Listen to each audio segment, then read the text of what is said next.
When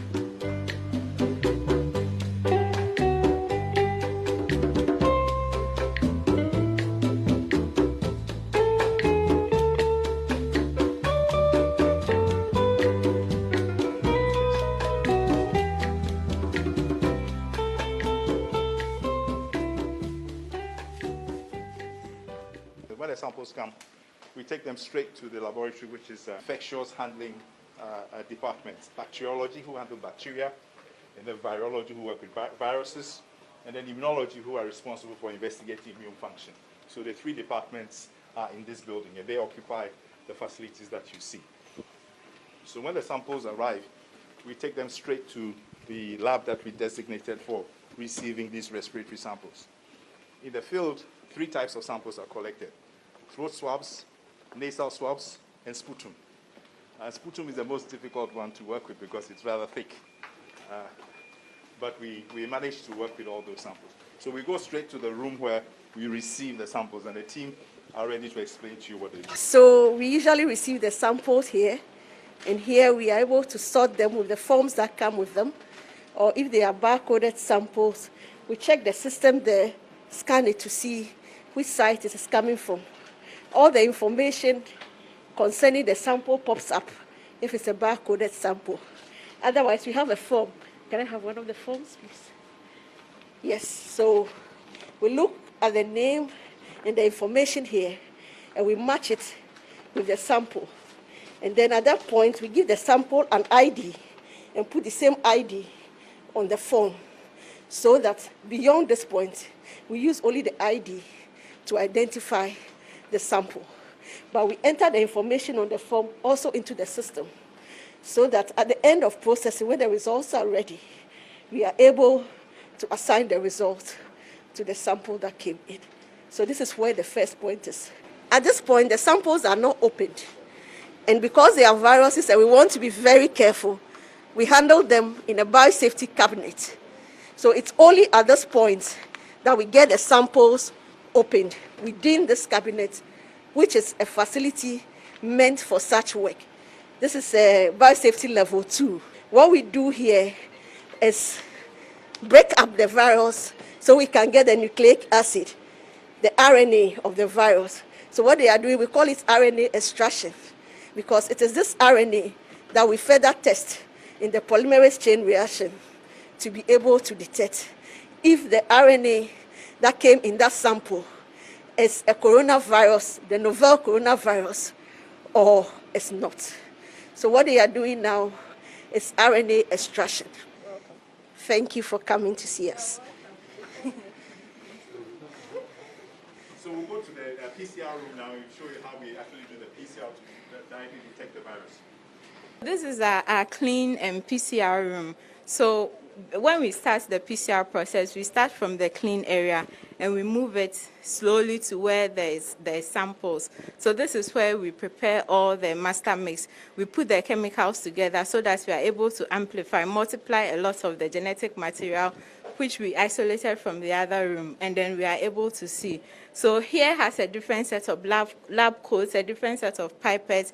Everything here is separate from all the other things so that we don't have any cross-contamination with anything. So fridges and freezers are provided to keep the reagents at the optimum temperatures. As quality control checks for the PCR, for the PCR that we do, we include negative controls, positive controls, so that the negative control should be all negative, and then the positive control should show. That means that everything is working well with the PCR that we are doing. And then we add the positive controls here in a completely separate hood, so that there's no mixture with the sample, so that if a sample is positive, it's truly positive, and it's not something that has been contaminated with a positive control. So Darius, can you show us how a positive sample looks like? Okay, so we have some nice curves here. Sorry. So this is a plate that has just been run. This is a really full plate. Yes, so you show us the positive controls. A positive control looks like this. A sigmoidal curve. Yeah. Where you see the curve twisting itself. Whereas a negative control would be a flat curve, no release.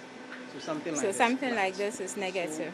all of these samples, so this particular sample, for example, is negative. And then we can scan through and we'll be able to ascertain whether the samples are actually negative or positive. So one of these, you can It's see showing here, is a positive. positive sample. So we can then go through and find out which sample is positive. And then we'll make the readings and report to our data team. Very special, we call them next generation sequencing equipment, next equipment. And they are only 2 in Ghana so far, these 2 here. And they are so specialized that when you are able to obtain a sample, let's say from a suspected person, or even from a vector, like a mosquito, let's say yellow fever, or any pathogen you suspect, no matter what the source, when you process it according to the sequencing procedures and you put it in here, you can use, we have short amplicons, we have probes that we use to amplify certain regions of the genome of potential parasites. And those universal primates, when we use them, we are able to magnify any pathogen that is in the sample. And so it doesn't matter whether you are looking for COVID or for yellow fever or for dengue or anything. We are able to get everything that is in that sample. And we are able to analyze it to very high levels in the sense that the sequences that we get, the information we are able to tell even if there is, let's say, mutations that are related to drug resistance, or whether the genome, the way it is, whether we can use information from there to even look at future development of vaccines, or even for drug development. So the equipment are so specialized that one thing that we are looking for is in the future, using these as some of the basis for surveillance in the country. So working with the Ghana Health Service, the Surveillance Directorate, to be able to look at what really is happening as far as emerging and re-emerging disease pathogens are concerned in the country. So these are the value of these equipments. So they're actually like this. This is for HIV. You have the blood sample, you get a result within 10 minutes. And we're hoping to determine if some of the commercial kits that have come for COVID could also perform the same way. So this is antibody detection. And you can see that they're working in a row because specific the tests are. So this is being done for HIV. This is a different team at work right now. But we intend to do the same thing for COVID-related antibody tests. We actually grow cells. We grow cells and then we try and isolate the virus. So these 2 rooms are very special. We use them for just culturing cells. And when we want to isolate the virus, we then move the cells into the next room. So we've actually started culturing the coronavirus. We're hoping to be able to have isolates that we can use to characterize very soon. So Mr. Okansi is from our maintenance department, and this CCTV camera shows you what is inside here. This is a suite of biosafety level 3 labs. If we were at biosafety level 4, we'll be dressing up like astronauts with dedicated oxygen supply. This is why this building is so expensive. These labs are under negative pressure, specific temperature, specific humidity.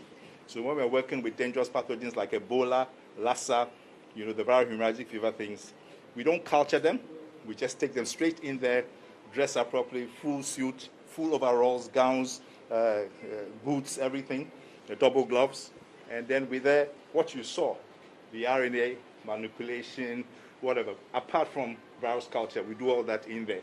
And his job is to ensure that whilst we are working in there, nothing goes wrong. So we have one for viruses and then one for bacteria. And we are using all of them now for COVID work. So you can see that 2 of our colleagues are in there doing exactly the same thing that we do out there. So we have 8 people working at a time. That's another reason why we'll be able to process so many samples. So we're not going in by just seeing that these are the 2 suites independently. You can see the mechanism because it has to be negative pressure, specific humidity, and anything that we work in there has those giant autoclaves. They're all disinfected, decontaminated before they come out. The fact that we have to maintain and keep the samples. So as we explained, right now we have no backlog. So these are samples that we just received today, and these will be processed tonight. At the height of the thing, this whole place was full with all these packages. So this is the sample software that is being used right now, the barcoded thing. You can see the map. And then this is the kind of summary that we generate. And you increase the increase the size. Okay, so the number of samples we processed, the number that are positive, the contact tracing. So this is one of the latest summaries that we just produced. And then go to the other. So this is the entire list of all the positives from all the hospitals, an entire database. Okay. So we have them all from the beginning to the end. And then go to the contact tracing. Same thing. So we are 2,919. These are all the positives from the contact trace. Yeah. Okay. Do the dates to recovery. Is that, you have that one too? That's not yet. So another thing we've done is we have a separate database for all those who are positive, their first test, their second test, and their fourth test, because 2 consecutive tests means you are negative and then you've cleared the virus. But we have them here as the lead test data. Okay. Then we have, for each person, we monitor the virus sample that are brought in, and to determine whether the first sample is still positive, second positive, and up to when they are negative, for the doctors to make clinical decisions based on that. And that is separate from the other data, so we don't have any double counting. See, a very big thank you to you. Because since we started this journey of COVID-19 emergency response, we have experienced very, very, matured, competent leadership from you. And everything has gone smoothly so far. And we believe that as we continue to put in the hard work, the way you are driving the ship, we'll very soon be able to contain COVID-19. I would like to also say, on behalf of the Institute and the university, a very big thank you to you for that foresight to dedicate some funding for the exercise. It has come in handy, and we are very grateful for it. And we look forward to the future. We believe that the signals that we have seen from your end, that in the future this institute will benefit from some regular annual budget to run the institute, to maintain the facility. And that will be the end of the line, the flagship. Thank you very much, Mr. President. Thank you. Very grateful indeed for the work that you're doing here. It's been breathtaking. I want to thank you very much.